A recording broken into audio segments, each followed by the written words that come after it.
সকালে স্নান টান সেরে পূজা অর্চনা করে বসে গেলাম বঁটি নিয়ে। তো তোমাদের কাছে আজকে একটা নতুন রেসিপি দেখাবো বলে। তো সেটা হচ্ছে বেগুন আলু বড়ি দিয়ে ঝোল বানানো। তো দেখো, প্রথমে আমি বেগুনগুলো এভাবে কেটে নিচ্ছি। আর যেহেতু আলুগুলো নতুন, তাই বঁটির পিছন দিকে একটু ঘষে নিয়ে চোকাটা পরিষ্কার করে নিচ্ছি। তো তারপরে কাটা হয়ে গেলে আমি উনুনে গিয়ে কড়াইটা বসিয়ে দেবো। তো দেখো, কড়াইটা বসিয়ে দিয়ে আমি এবারে তেল দিয়ে দেবো। তো তেল দেওয়ার পর তেলটা একটু যে গরম হতে থাকলে আমি যে বেগুনগুলো কেটে রেখেছি সেগুলো কড়াইয়ের মধ্যে দিয়ে দেবো। তো দেখো, একটু বাদামি কালার করে ভেজে নিয়ে তুলে নেব সেগুলোকে। তারপরে বড়িগুলো কড়াইয়ে দিয়ে একটু বাদামি করে তুলে নেব।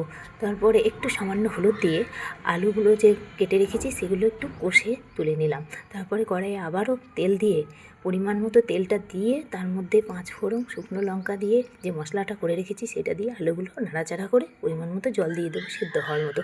তো যে বড়িগুলো আমি তেলে রেখেছি সেগুলোকে একটু সেদ্ধ করার জন্য জলের মধ্যে ফেলে দিলাম। তো তারপরে দেখো, যে বেগুনগুলো আমি রেখেছিলাম সেগুলোও দিয়ে দিলাম। এই দেখো, আমার ঝোলটা রান্না কমপ্লিট। তো কেমন হয়েছে সকলকে দেখার জন্য শেয়ার করো। তো ভালো লাগলে অবশ্যই লাইক কমেন্ট করো। টাটা।